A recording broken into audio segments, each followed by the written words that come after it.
Bien, entonces, por las dudas lo repito. ¿Estoy grabando? Sí.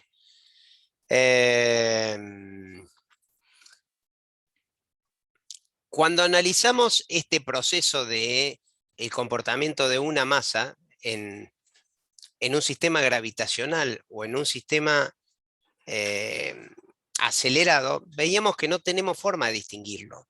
Es decir, si yo estoy dentro de una caja totalmente cerrada y largaba la manzana en un sistema gravitacional, se me iba a ir hacia la Tierra con aceleración igual a g. Y la misma, si yo estoy en una caja igual, nada más que la meto adentro de una nave espacial, obviamente en el vacío para que no haya efectos gravitacionales de ningún lado, y la acelero con una aceleración opuesta, de ahí el más aceleración contra el menos g, el objeto vería yo, o sea, yo soy la persona azul, ¿no es cierto?, que va hacia abajo con la aceleración de 9,8 igual a g. Entonces, como hipótesis mía, yo siempre voy a estar diciendo este objeto está cayendo, ¿sí?, o se aleja de mí a una aceleración igual a 9,8, c igual a g. Y nunca podría distinguir si esta masa se comporta así porque está en un sistema gravitacional como el de la izquierda o un sistema acelerado como el de la derecha. El comportamiento es el mismo, como no tengo una referencia no puedo distinguir cuál de los dos sistemas es el que estoy, ¿sí? Entonces de ahí surge la pregunta intrigante, porque hasta ahí el mismo Newton casi que lo podría definir, pero la pregunta viene entonces con la luz. ¿Qué pasa con la luz? Porque, bueno, pues ya sabemos que la relatividad toma mucho el concepto de la luz, eh, porque termina siendo una constante aparte, y bueno, y todo lo que hemos visto hasta el momento. Bueno, pero ¿qué pasa con la luz en un sistema como este? O sea, en una caja donde yo voy a prender la linterna, voy a ver el rayo de luz que se aleje de mí y cómo se va a alejar. A ver,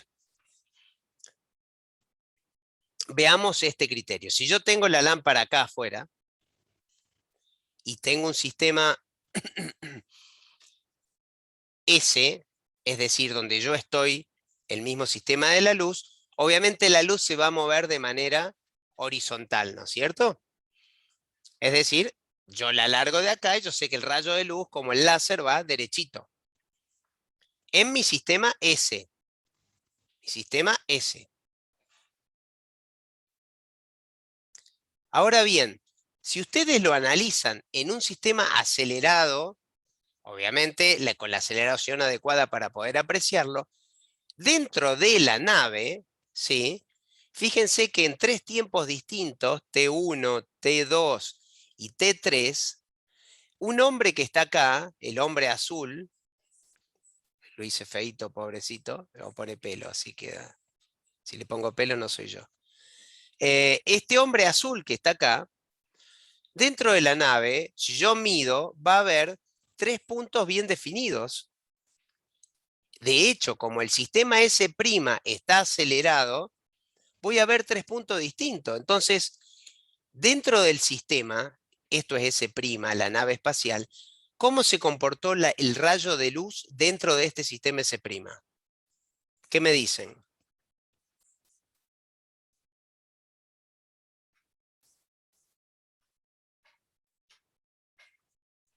Se curvó. Se curvó, ¿sí? Eso es fácil de entender. O sea, imagínense ustedes que en vez de que sea un rayo de luz, para que les sea más fácil, sea partículas que yo tiro de manera derecha, ¿sí? Sean, eh, bueno, de hecho podría tomar fotones, que son partículas, ¿sí? Pero sean inclusive hasta municiones. Si esto está acelerado, yo voy a ver que la trayectoria de esa luz es, como vemos acá, curva. Entonces, en un sistema acelerado, ¿qué sucede? La luz se curva. O sea, para el sistema que yo estoy adentro, yo estoy parado acá adentro, viendo, veo que dentro del sistema acelerado la luz se curva. ¿Hasta ahí ustedes le ven algo raro?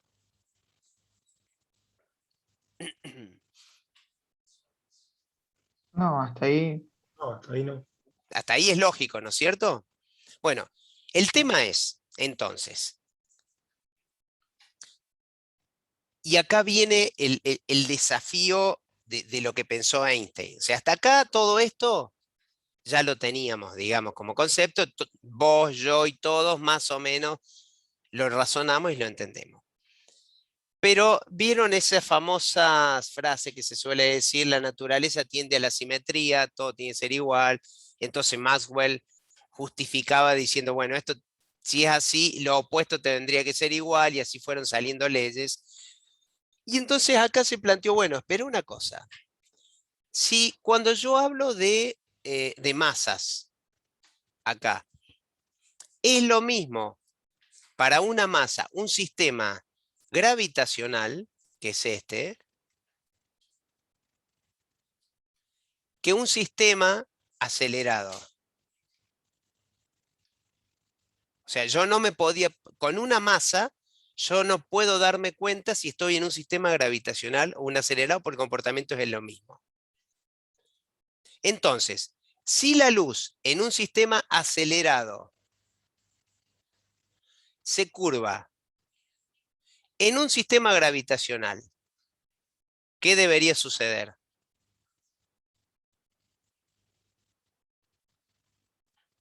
Lo mismo. Debería curvarse.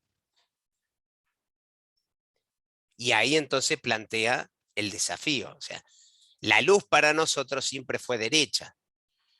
Bueno, por un lado, porque no había sistemas acelerados que uno puede imaginar. Pero una vez que lo imaginás, ves que es perfectamente lógico que la luz en un sistema acelerado, para el que está en el sistema, se vea como en curva. Ahora, ¿y la gravedad que doble la luz de manera tal como comporta con la masa? Bueno, ahí aparece el desafío. Entonces, en un sistema gravitacional, debería la luz comportarse igual que acá. O sea, debería doblarse. Bueno, y ahí entonces aparecen los tres ejemplos. Es decir, cuando yo estoy en un sistema estático, en una caja cerrada, y estoy en la Tierra, la gravedad haría que esta fuerza, P, para llamarla peso, se acelere con velocidad igual a G, M por G. Este mismo sistema, como dijimos, en una caja cuya aceleración va hacia arriba, como vemos acá, la misma fuerza parecería ser, o la misma aceleración parecería ser que tiene el objeto. O sea, se alejaría de la misma manera en el caso 1 que en el caso 2. Y con la luz, bueno, ya vimos, con la luz en el caso 3, que si yo la acelero parecería que se curva dentro de la caja. Entonces, si yo estoy en presencia de una gravedad, la luz debería, ¿sí?, con una masa inercial, con una masa, con una fuerza gravitacional, la luz debería curvarse. Y esto es lo que debemos tratar de verificar o de que suceda. Entonces, de esa forma sí se postularía lo de que todas las leyes de la naturaleza tienen la misma forma en un cargo de referencia. ¿Por qué? Porque si el sistema es acelerado o si el sistema es gravitacional, tanto la luz como la masa se comportan de la misma manera siempre. Y la otra postulado que tenemos en la general es un campo gravitacional y un marco acelerado, ¿sí?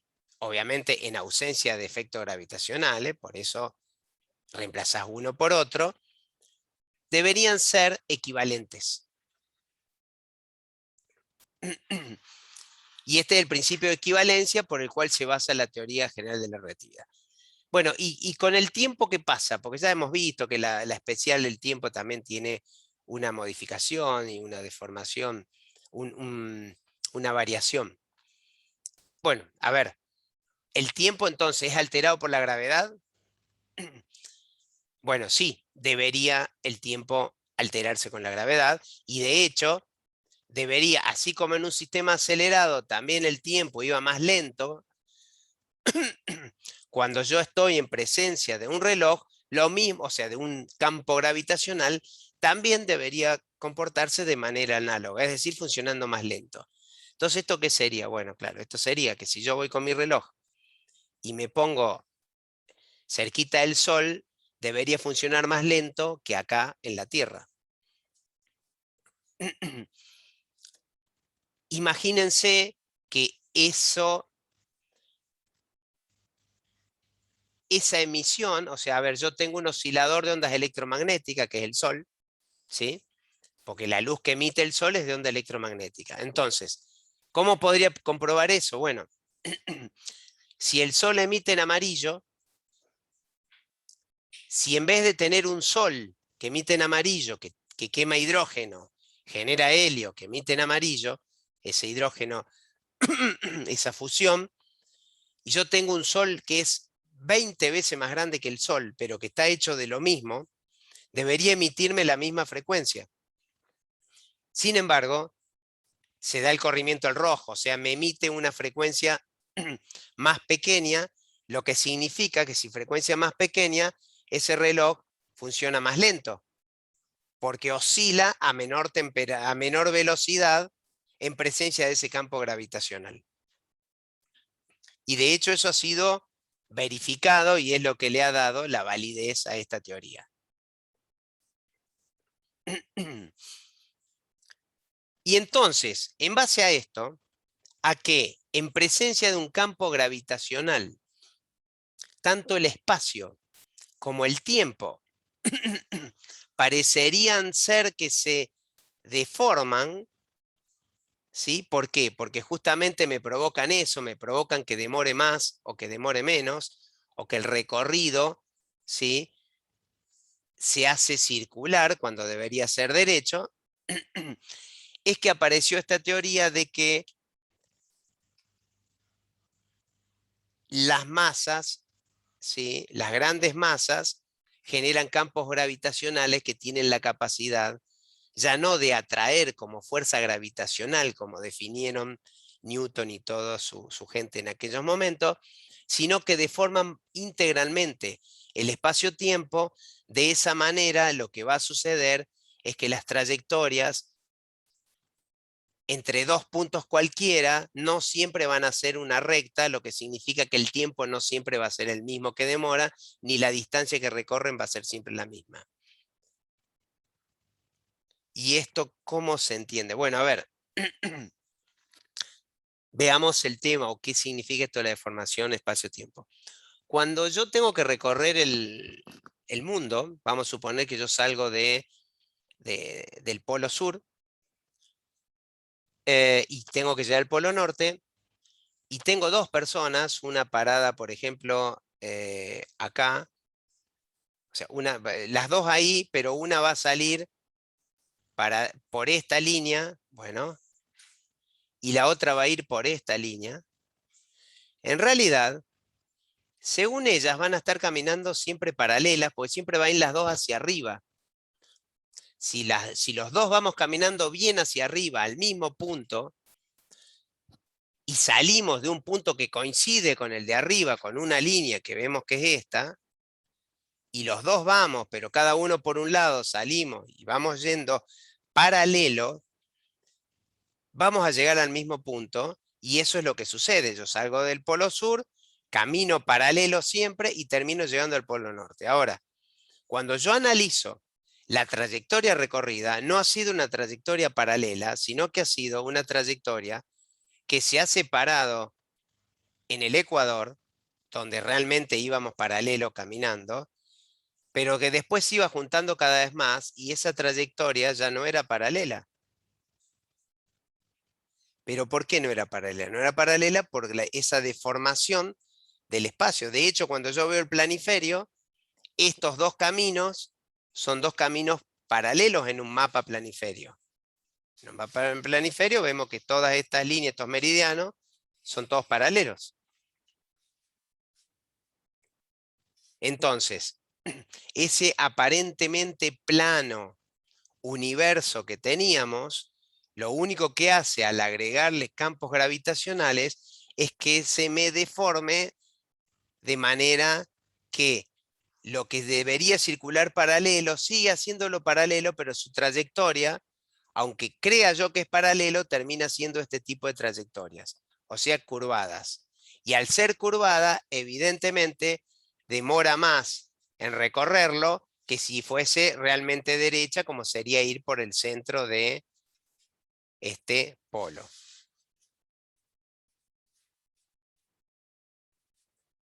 Y esto es de lo que estamos hablando entonces. Fíjense que un objeto que tenga que pasar cercano a una gran masa, como sería esta que me deforma el espacio, siempre vendría recorriendo su espacio de manera paralela al de al lado, por ejemplo, vamos a ir a este. Sin embargo, este, para llegar al mismo punto, perdón, me fui, vamos a suponer ahí, este lo vamos en otro tono,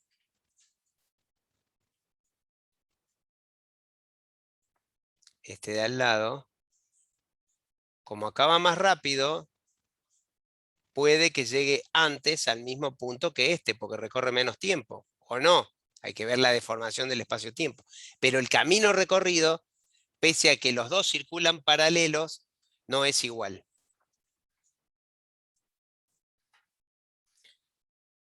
Eso hace, de hecho se ha podido comprobar, que yo pueda ver objetos que están detrás de objetos que no pueda ver. ¿Y esto por qué? Por la deformación de este espacio-tiempo. Es decir, si yo tengo una estrella cuya posición es esta que vemos, cuando la luz que viaja pasa a través de alguna deformación del espacio-tiempo, se va a curvar esa luz. Si lo hiciese en plano, esto sería así. De manera tal que cuando yo la vea, la proyección del rayo que llega, si yo lo tiro de manera derecha, tangente a como me llega, yo pensaría que esa estrella está allá, cuando en realidad la estrella está detrás del Sol y no la podría ver por esa... no la podría ver porque obviamente está detrás del Sol. Sin embargo, la veo porque lo que veo es el resultado de esa deformación del espacio-tiempo que recorrió la luz a través de un sistema de gran masa como es el Sol. ¿Sí? Más o menos se calcula que la desviación que produce el Sol, por ser una masa relativamente pequeña, es de 1,75 grados. O sea que una estrella que esté en función al radio del Sol y al ángulo este, 1,75 grados oculta, o sea, por acá, igual yo la vería a través de el horizonte del Sol, como que esa estrella está visible cuando su posición no lo es.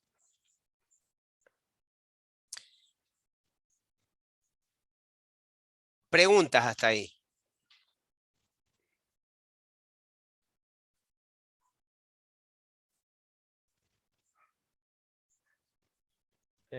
Yo pregunto nomás de curioso, o sea, viendo la imagen esa del sol que curva la luz de una estrella, o sea, ¿no podría pasar que se vean dos estrellas entonces, una de cada lado del sol? O Sí, sea, podría pasar.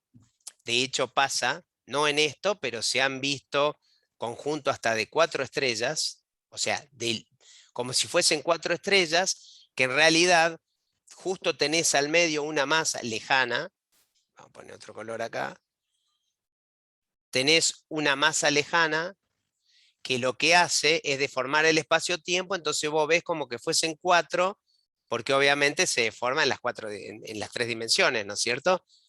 Es una sí, sola estrella que la ves en 4 puntos, actúa como si fuese una lente, ¿sí? Que provoca eso. Y sí, sí, si fuese justo a una distancia muy grande, podríamos llegar a tener, por ejemplo, algo así, si el objeto estuviese con este 1,75 también de este lado, ¿no? En una posición por allá que me dé el 1,75, yo podría estar viéndolo en ambos lados a la imagen esa. Me parecería que hay dos objetos cuando es un solo objeto que coincide justo con el Sol a 1,75 grados, no más que eso, entonces yo lo veo. De hecho, podría verlo también, o sea, acá lo vemos en dos dimensiones, podría estar ahí, ¿sí? Piensen en el espacio. Esta imagen que ustedes ven acá es una imagen en dos dimensiones de deformación del espacio-tiempo. En tres dimensiones sería muy difícil representarla. Claro. Pero sí, lo que decís es factible. Y hay fotos tomadas de eso, de objetos muy lejanos que recorriendo y pasando a través. De hecho, de esa forma vos distinguís a veces los agujeros negros. Porque el agujero negro, ¿qué es? Es un punto de altísima masa, ¿sí? Como si fuese el Sol de altísima masa. Entonces deforma mucho el espacio-tiempo. Entonces vos qué ves, este ángulo es mucho mayor, entonces ves cosas que hay atrás de el agujero negro y que después las ves en su posición como van, entonces vas viendo que hay algo que te está deformando acá al medio y no sabes lo que es porque no emite. Vieron que el agujero negro no emite radiación. Entonces estás viendo radiación en una zona donde no debería haber porque hay un agujero negro y tiene que ver con la deformación del espacio-tiempo que hace ese agujero negro. Con un objeto que está mucho más lejos, te la curva pasando cerca del límite del agujero negro y vos estás viendo ese objeto atrás del agujero negro. Y ahí es donde decís, tengo algo, tengo una masa gigante o algo grande que me está deformando el espacio de atrás porque lo estoy viendo y no debería tener que verlo.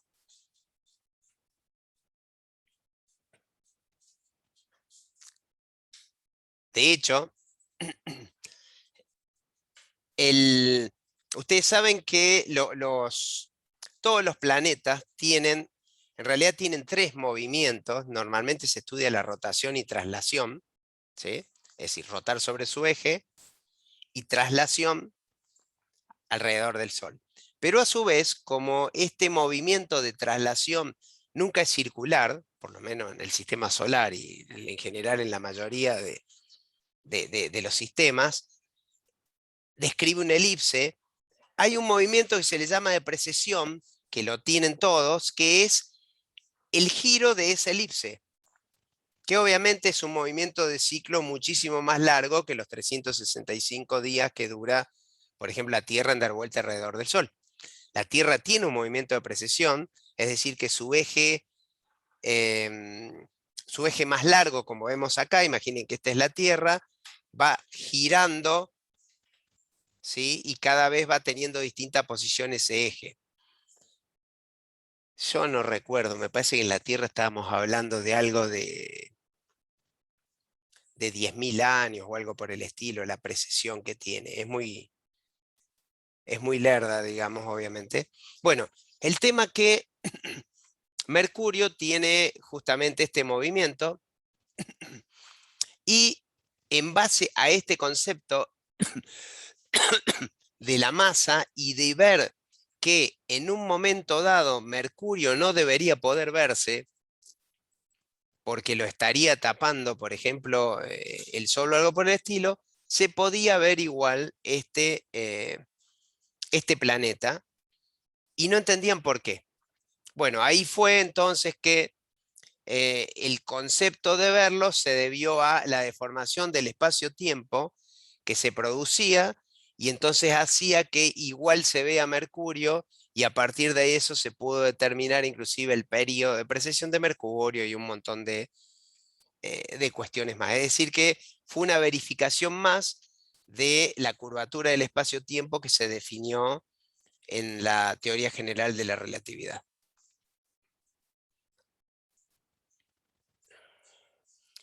Bueno, hasta acá llegamos. Esto, bueno, se los muestro como para, es más, no tiene tanto que ver con la electrónica, pero sirve como para que habrán escuchado por ahí. Ustedes saben que eh, por cuestiones de equivalencia, a veces uno utiliza unidades que en realidad parecerían no ser esas unidades de eso, como la velocidad como la distancia medida en velocidad de la luz. ¿Sí? Es decir, como una distancia yo la mido en años luz, ¿sí? O sea, en el tiempo que demora la luz en recorrer, o sea, en los años que demora la luz en recorrer esa distancia. Bueno, tiene que ver con que facilita mucho poder trabajar de esa manera esos tiempos y en base a la velocidad de la luz, entonces multiplicando el tiempo que yo quiero saber por esta velocidad de la luz, voy a tener una especie de equivalencia en metros de lo que sería lo que recorre la luz en ese tiempo. Entonces, fíjense que considerando la velocidad de la luz, entonces, dos distancias separadas 1 metro, en tiempo sería 3.33 por día, o sea, lo que demoraría la luz en recorrer eso, ¿sí? Y obviamente, considerando esta velocidad de la luz, yo podría decirlo en distancia, ahí es 10 a la 8.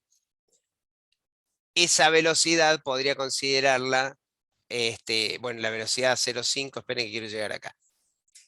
Yo podría considerar entonces esa distancia en años luz y me facilitaría algunos cálculos. Bueno, este concepto de hablar de años luz para lo que es como equivalencia de distancia, también se podría hacer en base a las masas. Es decir, ¿cuánto entonces me deformaría una masa? ¿Sí? La distancia o la deformación de ese espacio-tiempo. Entonces haría la analogía con la velocidad de la luz y la tasa de conversión de esta. Y a título informativo, como para que veamos cuánto equivale la masa a la distancia de deformación, podríamos decirlo de una manera o algo por el estilo. Fíjense que una masa como la Tierra se podría decir que provoca una deformación de 4 por 10 a la menos 3 metros, ¿sí? Como que mi longitud cambiaría por estar por una masa gravitacional de la Tierra, la deformación que produce sería de eso. El Sol produce 10 al cubo y obviamente un agujero negro, una masa interesante de un valor bastante más grande, ya me estaría provocando una variación del espacio de una manera considerable, el valor a la 9. Es a título informativo, no sé si lo alcanzan a entender, esta relación entre distancia y masa de los objetos, digamos, ¿no? Bueno, y acá me quedo porque esta parte la métrica de Schwarzschild realmente no tiene sentido verla. Como concepto, yo se los quiero mostrar muy, pero muy somero, no porque no esté preparado, sino porque no les quiero quemar el tema por si alguno lo quiere ver. Así que voy a mostrar simplemente las diapositivas más importantes, porque un ejemplo típico de lo que es el sistema de aplicación o que afectan la teoría de la relatividad, ¿a dónde afecta, por ejemplo? Es el sistema de posición, en los GPS, el sistema de posicionamiento global, en donde tiene injerencia tanto la relatividad general como la especial. Bueno, ustedes saben que son una constelación de 24 satélites, de hecho ahora hay otros que están haciendo competencia, los chinos, los rusos, están generando su propio GPS, y obviamente esto trabaja en una cuestión de ubicación, donde cada satélite requiere tener bien distinguido la posición en que está en ese momento, entonces hay una comunicación con una base en tierra que le va diciendo en qué posición y va actualizando la posición de este.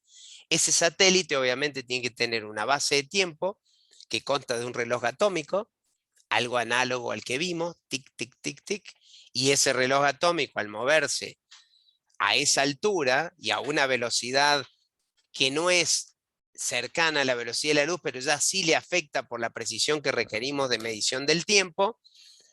Fíjense que giran a 14.000 kilómetros por hora. Bueno, a esa velocidad, ese tiempo se afecta un poquitito, entonces hay que estar teniéndolo en cuenta y compensándolo. Bueno, no voy a meterme en esto, porque aparte pueden sacar un montón de información del link que ahí les doy, gps.gov, que es del gobierno de Estados Unidos. Sí, quiero plantear esto. Hay un montón de fórmulas. La que yo encontré que sirve es esta fórmula que habla de la variación relativa y que tiene que ver con que toma en cuenta el atraso que produce la relatividad especial, el corrimiento rojo, justamente por estar en un sistema inercial con una velocidad, y la relatividad general por estar en un sistema gravitatorio que es la Tierra. Es decir, el sistema gravitatorio Tierra produce también una variación en el tiempo que hace que deba compensarse, ¿sí? Por más que esté allá a unos cuantos kilómetros de distancia, produce la variación del clock o del tiempo de cada uno de estos satélites. Entonces, esos dos fenómenos, uno por velocidad de traslación y el otro por el efecto de gravitacional, producen deformación en el error, ¿sí? O un atraso, una variación en el tiempo de medida de ese reloj, que yo se los he puesto acá, simplemente a los títulos de ver todo lo que influye. Ven que está la constante gravitacional, está la masa de la Tierra, está la velocidad a la que se mueve el satélite, obviamente la velocidad de la luz, y está la distancia entre la Tierra, eh, la distancia de la Tierra y la distancia, el radio medio de la Tierra, porque la Tierra en realidad no es siempre pareja, o sea que también ahí influenciaría. Y otro concepto que trabajan los satélites es el concepto de triangulación. Y este es un concepto matemático o geométrico gráfico, digamos, que ¿en qué se basa? Bueno, cada satélite me va a estar definiendo una distancia posible a donde yo podría estar encontrando mi ubicación. Es decir, un satélite, por ejemplo, el satélite 4, ¿sí? Me definiría una zona, un radio en donde podría estar. O sea, todo en este radio R implica que debería estar en base al tiempo que toma. O sea, ¿qué hace? El GPS mío recibe una señal del satélite 4 en un tiempo determinado, como sabe la posición, que se los voy a dejar, si quieren después, si no lo tocamos, lo vemos al tema.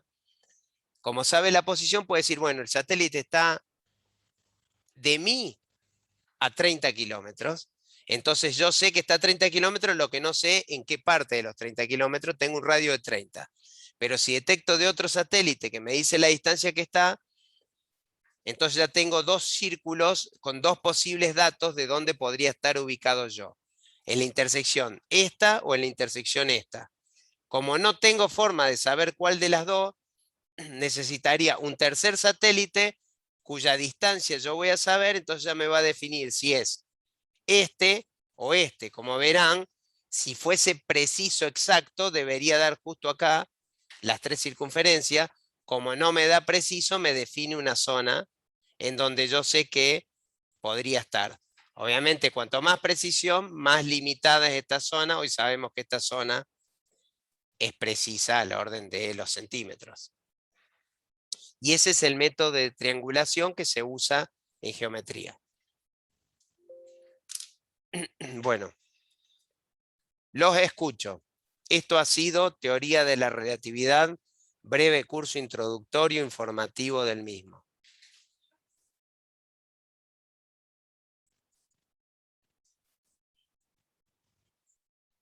Profe, usted, bueno, había dicho eso de que había que hacer un trabajo exponiendo eso, un poco, no sé si lo iba a aclarar ahora, pero cómo iba a hacer eso Sí. y cuándo, ¿no?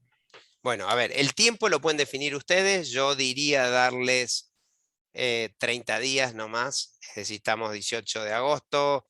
Para mediados de septiembre tendríamos que tenerlo para que no se pegue con el otro parcial. El tiempo consiste en dar una charla de, a ver, son 2, 4, 6, 8, 10, 12, 14. No más de 30 minutos, no más, pueden ser 20, sobre una aplicación de la relatividad en la ciencia o en la tecnología. Obviamente es consultar bibliografía, es investigar un poco, es ver cómo le afecta, así como yo les mencioné rápidamente el GPS, lo hago rápidamente, pues por ahí alguien eh, quiere profundizar en el tema y, por ejemplo, no se explica bien, con detalle, por qué la relatividad tiene que ver en el GPS, cómo funciona el GPS y qué pasaría si no tomásemos en cuenta la relatividad. Así como ese, si ustedes agarran el libro, van a ver que uno de los ejemplos que toma el Sears es por qué el oro se ve color dorado cuando en realidad debería verse color azul. Y tiene que ver con justamente las velocidades de movimiento que hacen que con el efecto Doppler o el corrimiento ese que tenemos hacia el rojo, nosotros lo apreciemos de color dorado y no azul, por ejemplo, al oro.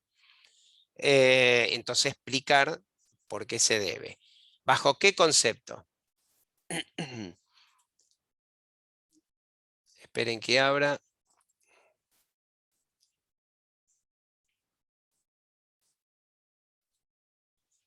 Profe, Rúbrica, sí. ¿y esto sería individual o No, grupal? estos son grupos de A3.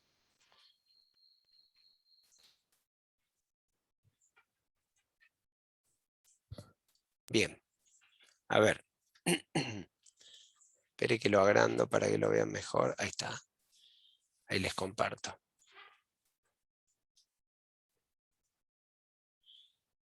Bueno, para eso, nosotros, o sea, la idea es presentar, obviamente en este caso virtual, una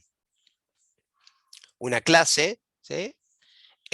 Con el tema a elegir, que obviamente ya lo vamos a ir discutiendo antes, es decir, cada clase, cuando empieza la clase, el que tenga duda o quiere plantear el tema, nosotros nos gustaría hablar sobre este, es factible y demás. Yo les pediría, por un lado, por una cuestión de mayor aprendizaje y por otro lado, por una cuestión de códigos para evitar comparaciones odiosas, que cuando uno tiene un tema, el resto no habla sobre el mismo tema. ¿Sí? Obviamente ahí va a haber a lo mejor al principio, pero yo lo quería yo, bueno, pónganse de acuerdo ustedes mismos, pero una vez que se anuncia un tema, si alguien agarra, no sé, los termos y la luz, qué sé yo, por decir un nombre cualquiera, bueno, ese grupo va a dar los termos y la luz y ningún otro va a dar ese tema. Y el concepto de evaluar va a ser en parte según esta rúbrica, es decir, 45 de los 100 puntos, ¿sí? Vamos a ponerle uno para que 45 de los 100 puntos tiene que ver con el conocimiento del tema, es decir, con cómo lo explican, como qué tan bien está explicado y qué tanto saben sobre ese tema. Obviamente con el criterio de sabiduría del nivel que le estamos dando a la cátedra, es decir,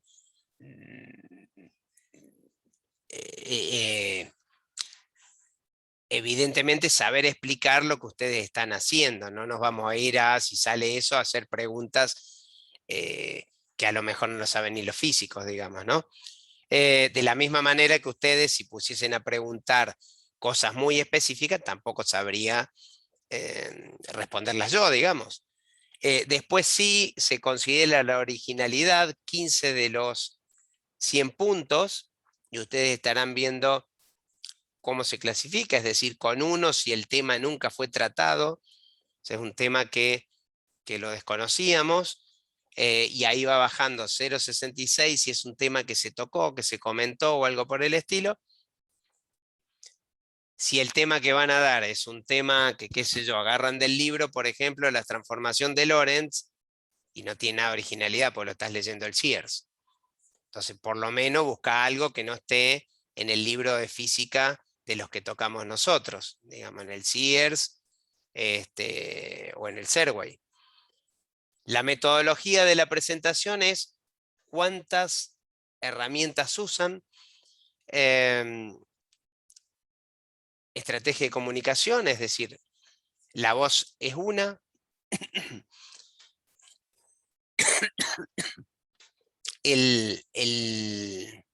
la virtualidad o el Zoom es otra. Ahí tenés dos. Si usas un PowerPoint, por ejemplo, ya es la tercera, ¿sí? Porque vos podrías dar un son sin un PowerPoint, simplemente explicarlo.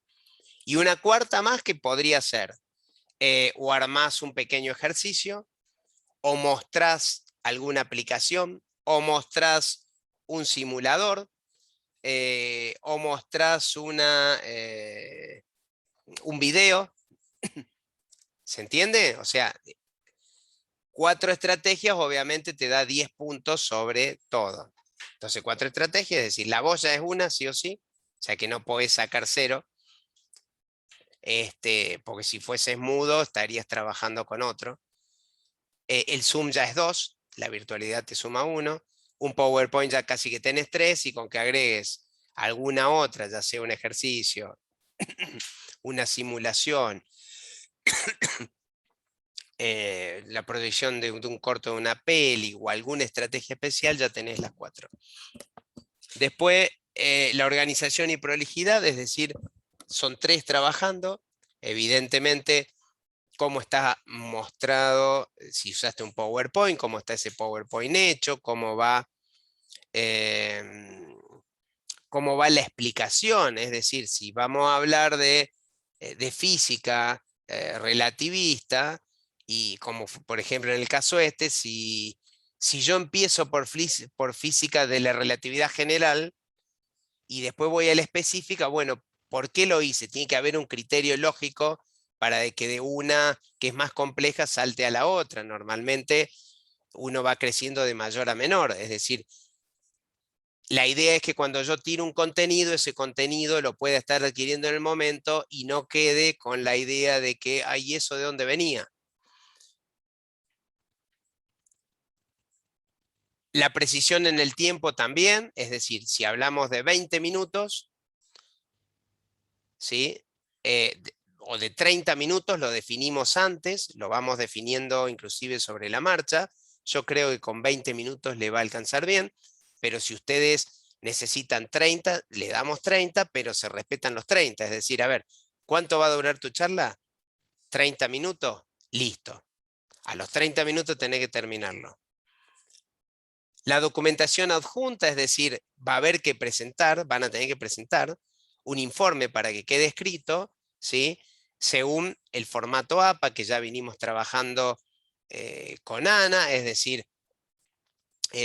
cumpliendo justamente con la carátula, poniendo todo lo que es las referencias y demás, ¿sí? Y eso también va a tener 5 puntos en cuanto a documentación adjunta. El uso correcto del vocabulario, también esto tiene que ver con que muchas veces, a veces uno adrede puede usar algún término que no es perfectamente físico, pero justamente haciendo ver que está hecho adrede o para facilitar la explicación. Pero en general tenemos que usar términos que utilice el vocablo de la física, ¿sí? Si hablo de aceleración, hablo de aceleración y no hablo de esas cosas que van de a poquito cada vez más rápido. Es aceleración, ¿sí? Que aclare, aceleración, ¿vieron como cada vez va un poquito más rápido? Bueno, eso es aceleración. La seguridad se evalúa en cuanto a la presentación, en la forma de hablar, es decir, ahí sí reconocemos que no todos tienen la facilidad de hablar, y de hecho, aunque no la tengan, necesitamos esto, o sea, que ustedes vayan presentándose para que vayan adquiriendo. muchos de estos ítems están tomados justamente para que sean los otros aprendizajes que ustedes necesitan, porque ahora lo tienen que hacer en esta presentación de un trabajo de relatividad, pero cuando tengan que hacer una presentación de un proyecto o de trabajo final, ¿sí? O ni hablar si tienen que ir a presentarse a algún lado para que les aprovechen realmente el proyecto, para que se los autoricen, todos estos ítems van a estar por demás exagerados. Es decir, si tenés 10 minutos para tu presentación, es 10 y no es 10,5 porque te cortan. Si tenés que llevar un material bajo ciertas reglas, vas a tener que llevarlo bajo esas ciertas normas. Si tenés que demostrar al hablar seguridad, vas a tener que aprender a demostrar. ¿Y esto qué es demostrar seguridad? Bueno, es que el interlocutor, que los oyentes, mejor dicho, al escuchar, ¿sí? Sepan que de lo que estás hablando, ¿sí? Entendés del tema y no estás ahí lo que se llama normalmente guitarreando. ¿Sí?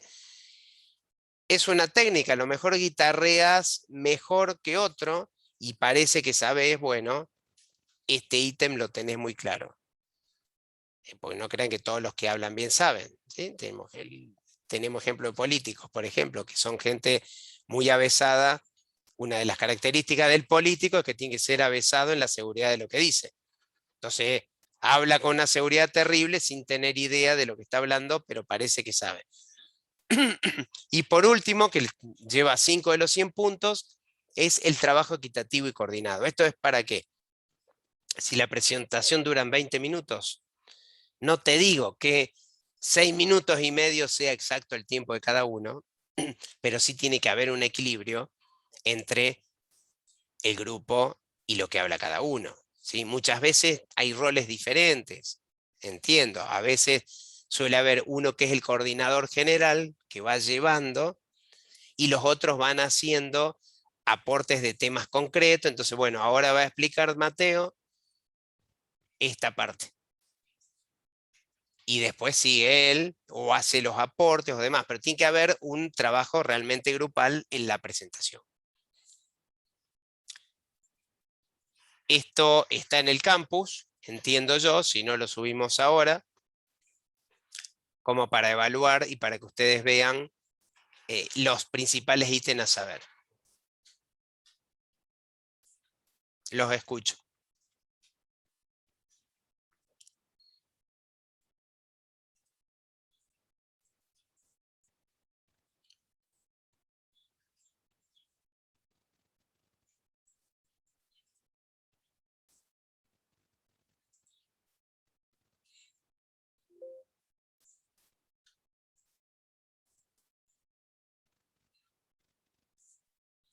¿Alguna duda? No, de mi parte no. Bueno, Estaría Profe, clara esa parte. entonces, Dice que ya está subido al campus, entonces. sí, ahí lo estoy verificando. Está Sí, subido. profe, creo que está subido ya. Ya Sí, lo sí, estoy sí. leyendo yo. Sí, lo estuve verificando, es la última versión. Al lado verán que dice, se los comparto de nuevo, nivel de desempeño, que obviamente sería 1 considerando lo que ve ahí, le va poniendo nota. Si todo es 1, la nota te da un 100. Si ya te empieza a bajar, digamos, los 4 posibles valores sería 1, 0,66 o 0,33 o 0. Y eso te va a ir dando las distintas notas que podrías sacar. En realidad esta rúbrica nosotros la usamos en todos los parciales. En el caso de los parciales la usamos no siempre para contenido, sino cuando hay alguna duda real en la nota. Pero uno tiene una, por lo menos nosotros con Ana hemos desarrollado rúbricas para todo lo que es evaluación, por una cuestión de que es el proceso que más error representa a la hora de lo que es la educación en general. profe, una pregunta. Entonces, nosotros vamos viendo eh, y le escribimos a usted de qué es lo que vamos a tratar para ver si ya no está repetido algo. ¿Eso por qué medio se lo consultamos? Tienen mi celular ustedes, ¿no? Sí, por el grupo de WhatsApp. Claro, tenemos el grupo. Bueno, por ahí tranquilamente me consultan, no hay problema. A ver, también lo podemos ver en clase, no hay problema, pero bueno, por ahí si ya quieren ir viendo antes o hay conflicto de qué temas cada uno, lo digo esto, bueno, no los conozco del todo, pero me da la impresión que son un grupo bastante solidario entre ustedes, pero he tenido oportunidades donde ha habido enfrentamiento entre grupos por un mismo tema, digamos. Porque muchas veces un tema ayuda al otro también, ¿no? El desarrollo. Pero sí, lo podemos ver por WhatsApp, me pueden escribir cuando quieran, no hay problema. Perfecto, profe, gracias.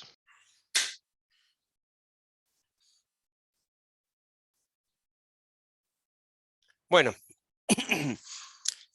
como verán, esto ha sido relatividad. No sé a ustedes qué les ha parecido, me gustaría su opinión al respecto de este tema. Complicado.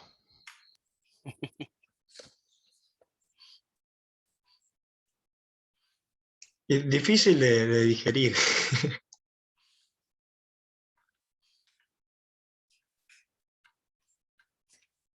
Bueno, dicen justamente los periodistas de divulgación científica que hace más de 100 años que se desarrolló la relatividad y todavía hoy las personas nos cuesta entenderlo. O sea que es real, eso de difícil es real.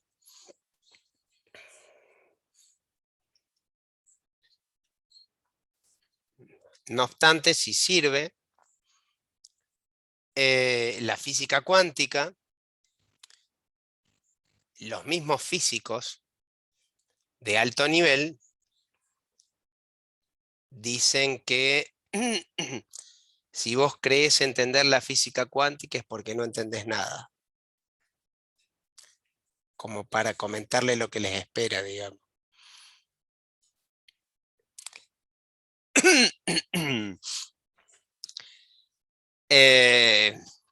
Está bueno que nos queden dudas, porque si nos quedan dudas es que por lo menos algo entendimos como para que querramos seguir tratando de entender más. O sea que en eso se cumplió.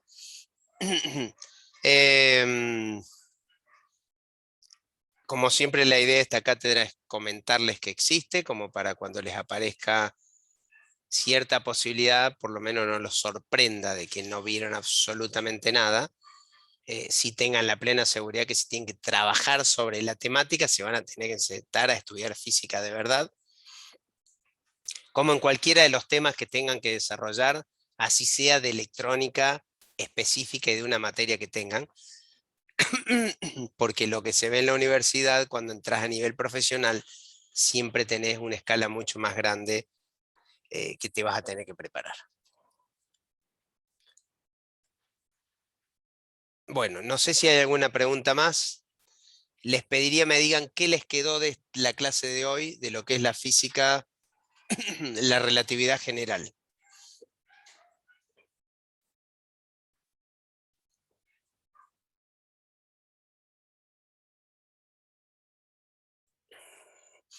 Joaquín, ¿te animás a tirar algo? Así escucho tu voz.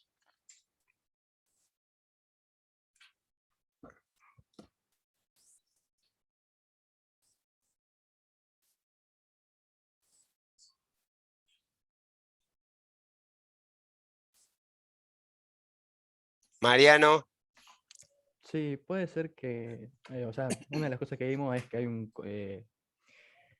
que es sería el diagrama de espacio-tiempo, donde se define un cono de luz, creo que se llama, que, que te dice que hay ciertos sucesos que no pueden depender físicamente uno de otro porque simplemente están en lugares donde no pueden interferir entre sí. exacto. Sí, sí, así es. Franco, ¿algo más que aportar?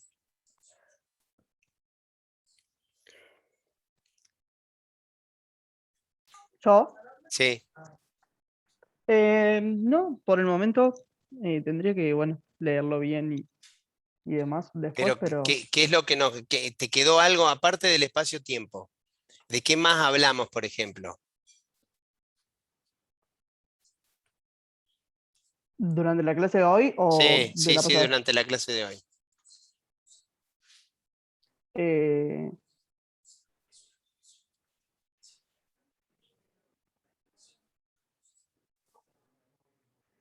¿cómo se relaciona con la luz? Por ejemplo, a ver, dame algo de la relación con la luz. Que no puede ser, o sea, tiene un límite que no puede ser más veloz. O sea, la velocidad no puede superar la velocidad de la luz. Sí, bueno, pero eso lo vimos hace 2 clases.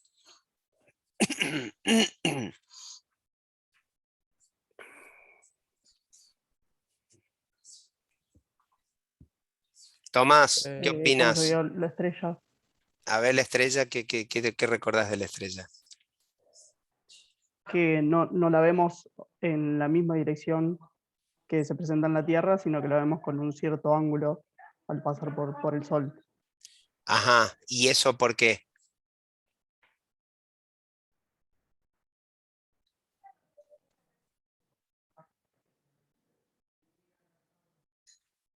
Tomás, ¿te animás a ayudarlo?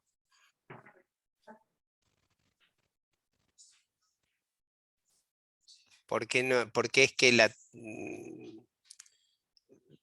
luz de una estrella la vemos atrás del sol?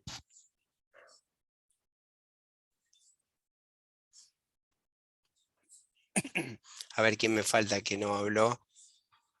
Manuel, por la formación del espacio-tiempo. ¿Estás sin micrófono?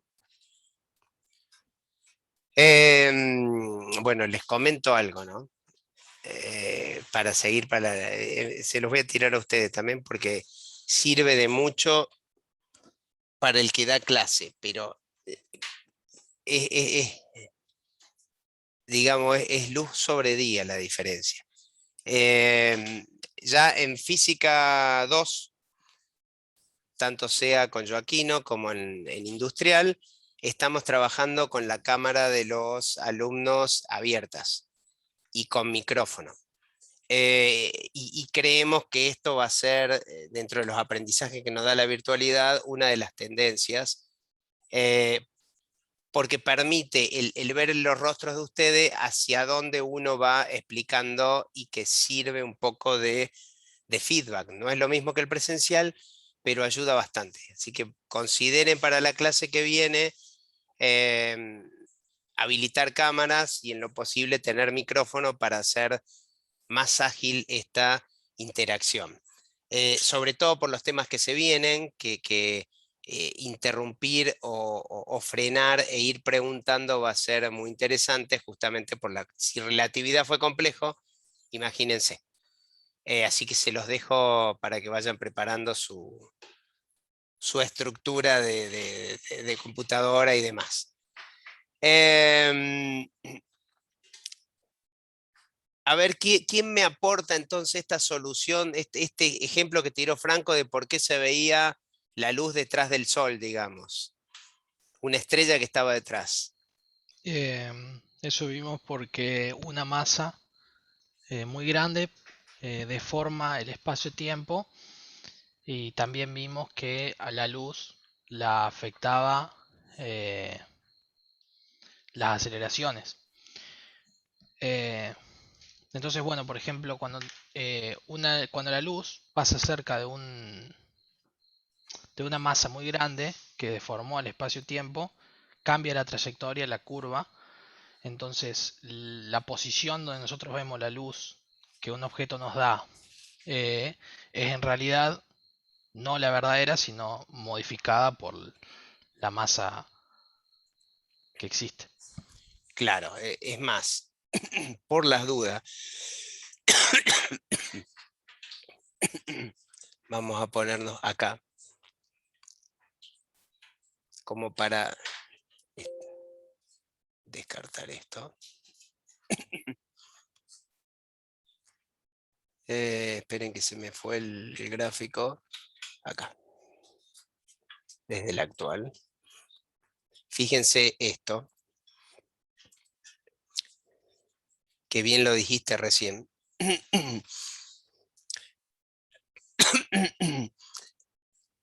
Si yo estoy mirando, vamos a suponer, vamos a hacerla más grande a la nave espacial esta, y a la caja esta la voy a agrandar hasta acá.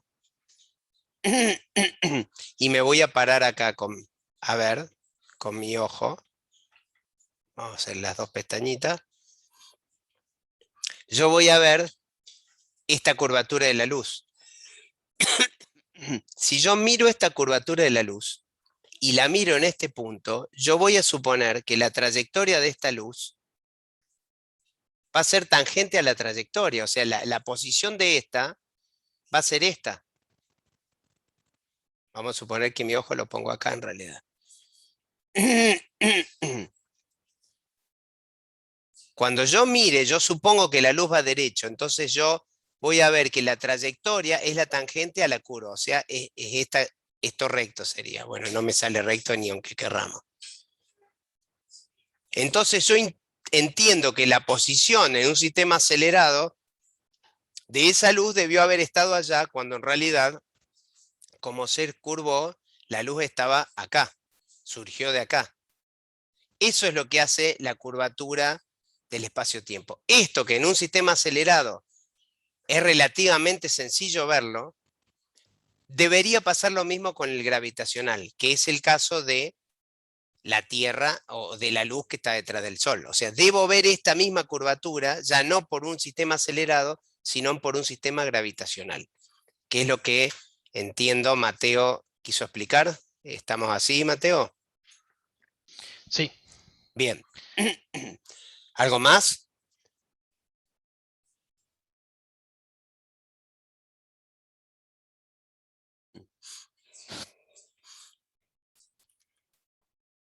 También vimos que la gravedad afecta el tiempo.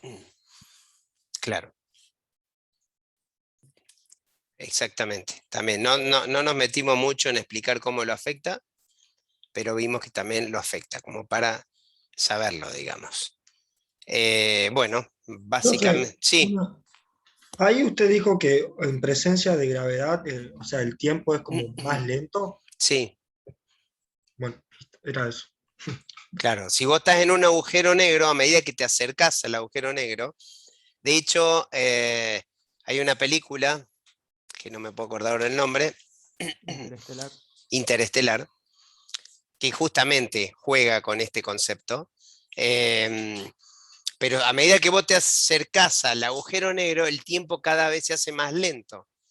Entonces, sobre que se te deforme el espacio-tiempo, se te hace cada vez más lento, cada vez más demorás en llegar al agujero negro. Conclusión, nunca vas a llegar al centro del agujero negro porque el tiempo sería infinito para poder llegar ahí, porque cada vez se alarga más ese tiempo. Y son todos esos juegos matemáticos, digamos, de ir cayendo en un agujero negro y demás.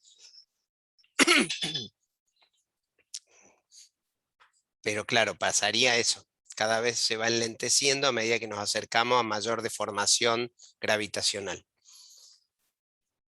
Profe, yo tenía una duda pero del otro tema, eso de como si para la luz, que se muevan a la velocidad de la luz, ¿no? Como que el tiempo o la distancia no existe para la luz, porque como se contraería todo, o no sé si se entiende lo que voy. Em, no, a ver, el tiempo se modifica con la gravedad, no con la velocidad. Es decir, la luz va a recorrer a una velocidad. Sí, y ahí aparece, por ejemplo, el diagrama de Minkowski, es decir, sabemos que la luz demora, por ejemplo, 8 minutos en llegar de acá, del Sol, a la Tierra.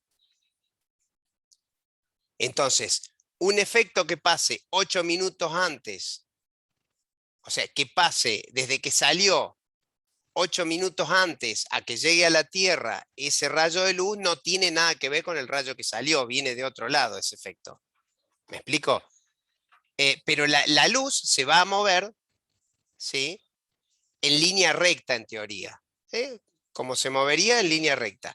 Si se deforma, de hecho vos como luz, si vos fueses una nave espacial de la luz, ¿sí? O ahí cerquita, vos no te darías cuenta, como no se daba cuenta nadie que está en un sistema, de que va cambiando, porque para vos no cambia.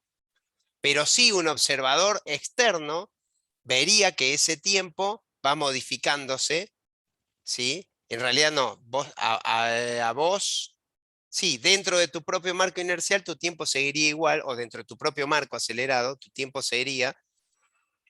No, pero el acelerado sería, fíjense cómo me hace dudar también, ¿no?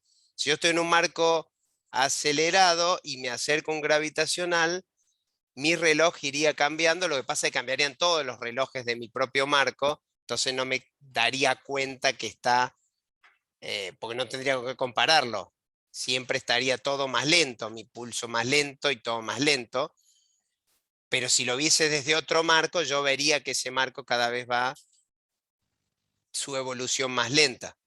Pero la luz va derecha, se va a deformar porque el espacio la deforma, simplemente.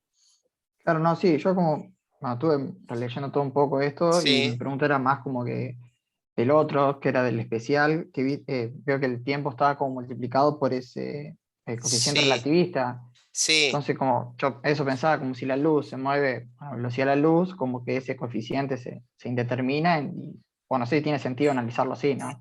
Por eso, igual que la Eh, distancia. para la luz,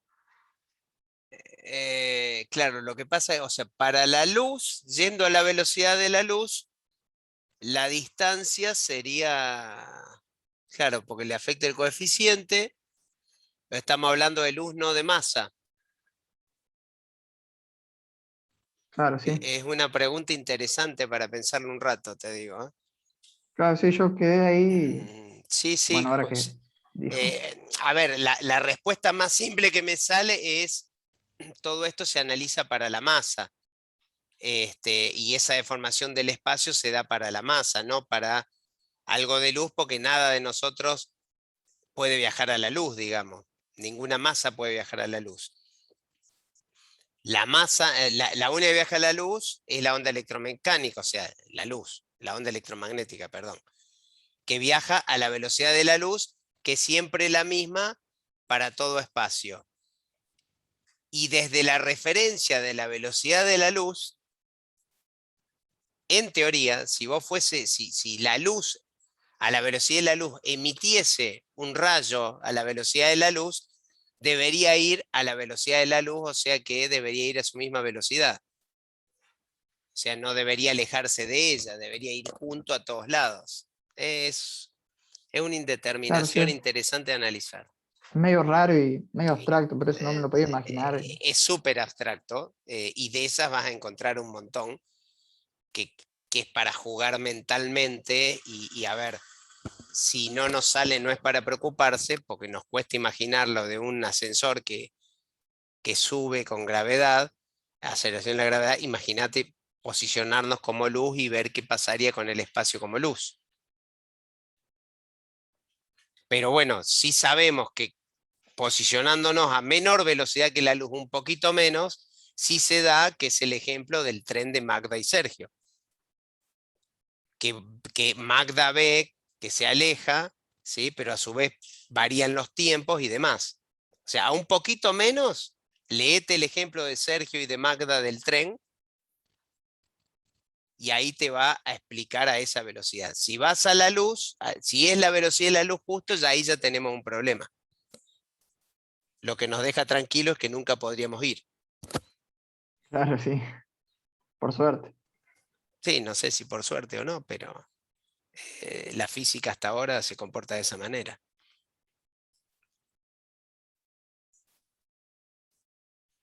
Pero bueno, tiene eso apasionante de plantearse preguntas que uno, es más, hasta a veces las resuelve de manera errónea o te cuesta volver a editarlas. Por eso, justamente, este tema no lo tomamos como parcial definido, porque la cantidad de preguntas que uno puede hacer y poder responderlas habría que estar muy bien muy formado para poder responder con seguridad. Es decir, si yo en este momento me siento a ver el ejercicio de Magda y de Sergio y me empiezo a plantear problemas sobre ese mismo ejercicio de Magda y de Sergio, tengo que volverlo a leer y volverlo a repensar para ver en qué estoy fallando, porque por ahí fallo de nuevo con la teoría.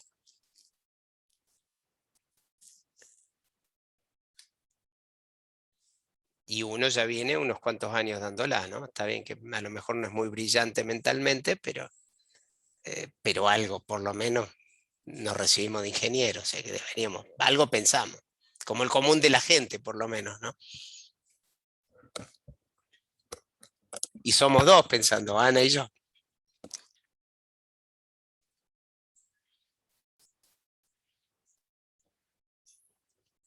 Bueno, ¿alguna pregunta más? Así que recuerden, la clase que viene vamos a discutir y pongan cámaras, así vamos tocando los temas.